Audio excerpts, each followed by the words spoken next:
আজকে আমরা স্পেন্সার জনসনের একটা বেশ অন্যরকম বই নিয়ে কথা বলবো, তাই না? ছোট কিন্তু খুব কাজের।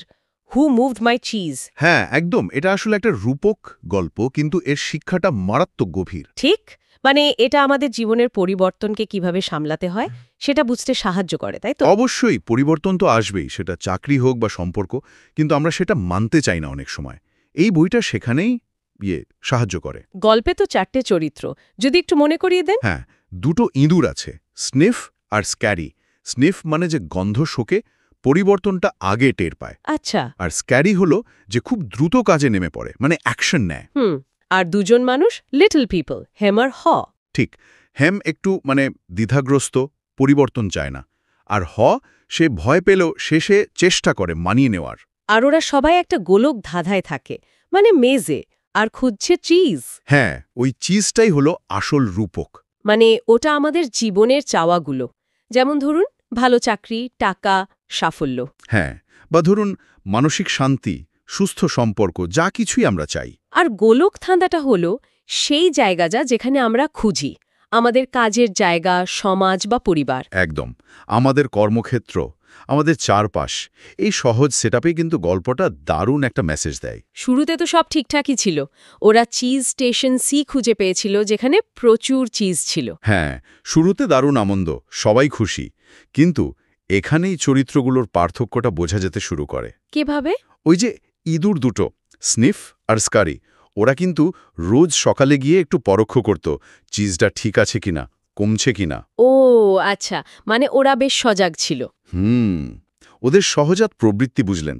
ওরা বেশি ভাবত না, পরিস্থিতির ওপর নজর রাখত। আর হ্যামার লিটল পিপল, ওরা তো আরাম করে নিয়েছিল, ভেবেছিল বাহ, চিজ পাওয়া গেছে, এবার জীবন সেট, আর কোনো চিন্তা নেই। একটা আত্মতুষ্টি যাকে বলে, ধরে নিয়েছিল এটা চিরকাল থাকবে। ঠিক তাই। আর এই আত্মতুষ্টি, এই কমফোর্ট জোন, এটাই কিন্তু ফাঁদ। ওরা আর পরিস্থিতি বদলাচ্ছে কিনা সেদিকে খেয়ালই রাখেনি। ভাবছিল চিজ তো আমাদের, এটা থাকবেই। এই জায়গাটাতেই তো আমরা অনেকে ভুল করি, তাই না? বর্তমানটাকেই চিরস্থায়ী ভেবে ফেলি। একদম। ভবিষ্যতের জন্য কোনো প্রস্তুতি রাখি না। আর তারপর হঠাৎ একদিন, হ্যাঁ, সেই মোক্ষম দিনটা, ওরা চিজ স্টেশনে গিয়ে দেখল সব ফাঁকা, পুরো খালি, এক টুকরো চিজও নেই। কি অবস্থা! তখন ওদের প্রতিক্রিয়া কি ছিল? নিশ্চয়ই খুব অবাক হয়েছিল।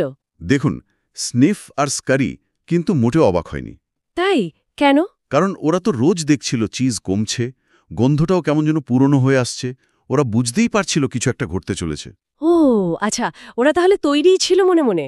হ্যাঁ, তাই চিজ নেই দেখে ওরা এক মুহূর্ত দেরি করেনি। আগে থেকে তৈরি রাখা দুটো পরে নিল আর বেরিয়ে পড়ল নতুন চিজের খোঁজে।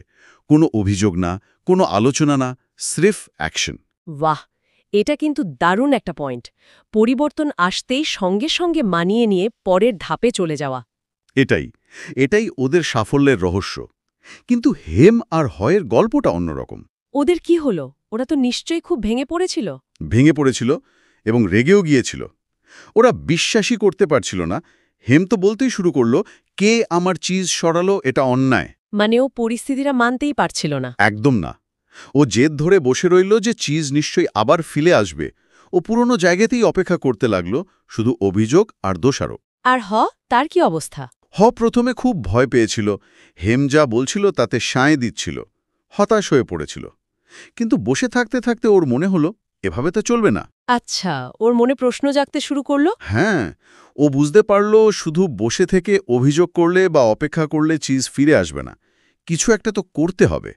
এই উপলব্ধিটা খুব জরুরি। ঠিক, ভয় সত্ত্বেও বাস্তবটাকে দেখা আর এগোনোর চিন্তা করা, এখানেই হেমের থেকেও আলাদা হয়ে গেল। একদম। এই যে দ্বিধা, ভয়, পরিবর্তনকে প্রথমে অস্বীকার করা, এটা কিন্তু খুব চেনা মানুষের আচরণ। আমরা অনেকেই প্রথমে এরকমই করি। এরপর তো গল্পটা মূলত হকে নিয়ে এগোয়, তাই না? ওর যাত্রাটা। হ্যাঁ, ঠিক করে ও একাই বেরোবে নতুন চিজ খুঁজতে, ভয়টাকে সঙ্গে নিয়েই। এটা তো খুব কঠিন সিদ্ধান্ত ছিল নিশ্চয়ই, একা একা অজানা পথে যাওয়া। খুবই কঠিন।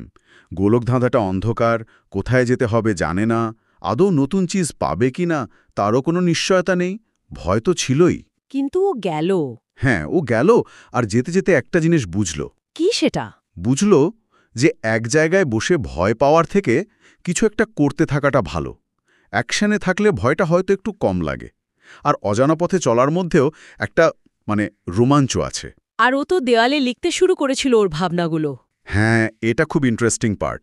ও দেওয়ালে কিছু কথা লিখে যাচ্ছিল, হয়তো নিজেকে সাহস জোগানোর জন্য, আবার এই আশাতেও যে যদি হেম কখনো এদিকে আসে, লেখাগুলো দেখে ও হয়তো কিছু বুঝবে।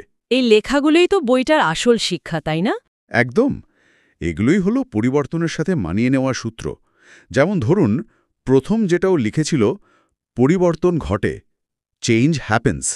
ওরা চিজ সরাতেই থাকে, they keep moving the cheese. মানে এটা মেনে নেওয়া যে বদল আসবেই, এটা জীবনের নিয়ম। হ্যাঁ, এটাই প্রথম ধাপ, বাস্তবটাকে স্বীকার করা। এটাকে ব্যক্তিগত কিছু ভাবা নয়। এরপরও লিখল, পরিবর্তনের পূর্বাভাস নিন, অ্যান্টিসিপেট চেঞ্জ। চিজের গন্ধ প্রায় শুকুন, যাতে বুঝতে পারেন কখন তা পুরনো হচ্ছে। ও, স্নিফ আর স্কারির মতো অ্যালার্ট থাকা, চারপাশের বদলগুলো লক্ষ্য করা। ঠিক, আমাদের জীবনেও তো তাই। বাজারে কি বদলাচ্ছে, নতুন কি প্রযুক্তি আসছে, সম্পর্কের মধ্যে কোনো পরিবর্তন হচ্ছে কিনা, এইসব খেয়াল রাখা, পরিবর্তন পর্যবেক্ষণ করা। তাহলে ধাক্কাটা কম লাগে। হ্যাঁ, এর জন্য একটা বড় চ্যালেঞ্জ ছিল নিশ্চয়ই, পুরনো জায়গাটা, পুরনো চিজের স্মৃতিটা ছেড়ে আসা। অবশ্যই, এটাই হয়তো সবচেয়ে কঠিন। আমরা যা হারিয়ে ফেলি সেটা নিয়েই দুঃখ করি বেশি। তাই লিখল, পরিবর্তনের সাথে দ্রুত মানিয়ে নিন।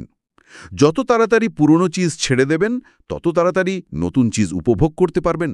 The quicker you let go of old cheese, the sooner you can enjoy new cheese.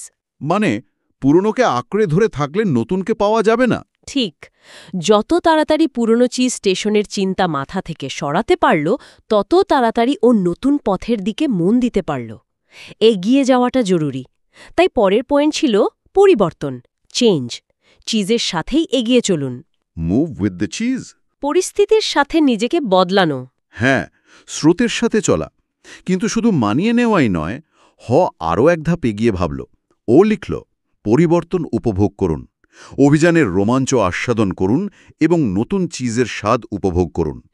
Savor the adventure and enjoy the taste of new cheese. এটা কিন্তু বেশ অন্যরকম ভাবনা, পরিবর্তনকে এনজয় করা, ভয় বা কষ্টের বদলে। হ্যাঁ, কারণ হাও বুঝল যে এই যে অজানা পথে হাঁটা, এর মধ্যেও একটা আনন্দ আছে। নতুন কিছু শেখা যাচ্ছে, নতুন অভিজ্ঞতা হচ্ছে, ভয়কে জয় করার একটা অনুভূতি আসছে। যদি আমরা পরিবর্তনের ভালো দিকটা দেখি, তাহলে সেটা আর অতটা ভয়ের থাকে না।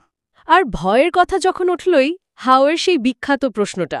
হ্যাঁ, ওই প্রশ্নটা, ভয় না পেলে কি করা যেত? What would you do if you weren't afraid? এটা তো দারুণ শক্তিশালী একটা প্রশ্ন। মারাত্মক। কারণ হাও উপলব্ধি করেছিল যে মনে যে ভয় তৈরি হয় তা প্রায়শই বাস্তব পরিস্থিতির চেয়েও খারাপ হয়। আমরা মনে মনে যে ভয়টা তৈরি করি সেটাই আমাদের আটকে রাখে। আমরা ভাবি যদি এটা হয়, যদি ওটা হয়, আর কিছুই করা হয় না। ঠিক, আমাদের কল্পনার ভয়টাই আসল বাধা। হাও নিজেকে এই প্রশ্নটা করে ওই মানসিক বাধাটা ভাঙার চেষ্টা করেছিল। এই প্রশ্নটা আমাদের সবাইকে নিজেদের কমফর্ট জোন থেকে বেরোতে সাহায্য করতে পারে। আর শেষ পর্যন্ত তো হাও সফল হলো। ও নতুন চিজ স্টেশন খুঁজে পেল, চিজ স্টেশন এন। হ্যাঁ, এবং সেখানে সে দেখল আগের চেয়েও ভালো আর বেশি পরিমাণে চিজ আছে। আর কারা ছিল সেখানে? স্নিফ আর স্ক্যারি, ওরা আগেই পৌঁছে গেছিল। একদম, যারা পরিবর্তনকে দ্রুত গ্রহণ করে আর কাজে নেমে পড়ে, তারা ঠিকই রাস্তা খুঁজে নেয়। হেমের এই প্রাপ্তিটা শুধু নতুন চিজ পাওয়া নয়, এটা ওর নিজের ভেতরের ভয়কে জয় করার পুরস্কার। ও বুঝল যে পরিবর্তন আসলে আরও ভালো কিছুর দিকেই নিয়ে যেতে পারে। আর গল্পটা শেষ হয় ওর একটা আশা দিয়ে, তাই না? হ্যাঁ, ও আশা করে যে ওর বন্ধু হেমও একদিন বদলাবে, ভয় কাটিয়ে বেরিয়ে আসবে এবং এই নতুন জায়গায় পৌঁছবে। তাহলে পুরো আলোচনা থেকে আমরা কি শিখলাম? এই সহজ গল্পটা আসলে খুব গভীর কিছু কথা বলে। একেবারে মূল কথাগুলো যদি আর একবার গুছিয়ে বলি, পরিবর্তন আসবেই, এটা মেনে নিন, তার জন্য তৈরি থাকুন, চারপাশের ইঙ্গিতগুলো বোঝার চেষ্টা করুন, পরিবর্তন এলে দ্রুত মানিয়ে নিন, পুরনোকে আঁকড়ে ধরে বসে থাকবেন না, এগিয়ে চলুন। হ্যাঁ, এগিয়ে চলুন, নতুন অভিজ্ঞতার মধ্যে আনন্দ খুঁজুন। আর সবচেয়ে বড় কথা, ভয়কে জিততে দেবেন না। নিজেকে প্রশ্ন করুন, ভয় না পেলে আপনি কি করতেন? সত্যি, গল্পটা এত বছর পরেও একই রকম প্রাসঙ্গিক। আমাদের প্রত্যেকের জীবনেই তো এরকম চিজ স্টেশন থাকে যেখানে আমরা অভ্যস্ত হয়ে যাই। তারপর একদিন দেখি সেই চিজ নেই। তখন আমরা কে কেমন ব্যবহার করি? এটাই ভাবার, আমরা কি স্নেফ বা স্ক্যারির মতো সঙ্গে সঙ্গে নতুন রাস্তা খুঁজি, নাকি হেমের মতো পুরনো জায়গায় বসে হাহুতাশ করি? অথবা হ্যার মতো প্রথমে ভয় পেলেও শেষ পর্যন্ত সাহস করে বেরিয়ে পড়ি। একদম। আমাদের নিজেদের প্রশ্ন করা উচিত, আমাদের জীবনে এমন কোনো পুরনো চিজ কি আছে যেটা আসলে এখন আর কোনো কাজে আসছে না, কিন্তু আমরা শুধু ভয় বা অভ্যাসের কারণে সেটা ছাড়তে পারছি না? হতে পারে সেটা কোনো পুরনো আইডিয়া বা কোনো কাজের ধরন। হ্যাঁ, বা কোনো সম্পর্ক বা এমন কোনো পরিস্থিতি যা আমাদের আটকে রেখেছে। এই গল্পটা আমাদের মনে করায় হয়তো এই গোলকধাঁধার অন্য কোথাও আরও ভালো, আরও নতুন চিজ স্টেশন আমাদের জন্য অপেক্ষা করছে। কিন্তু সেখানে পৌঁছতে হলে পুরনো জায়গাটা ছাড়ার সাহস দেখাতে হবে। পরিবর্তনকে বিপদ না ভেবে একটা সুযোগ হিসেবে দেখার চেষ্টা করতে হবে। হয়তো ছোট্ট একটা পদক্ষেপ দিয়ে শুরু করা যায়। এই ভাবনাটা নিয়ে আজকের আলোচনা শেষ করা যাক।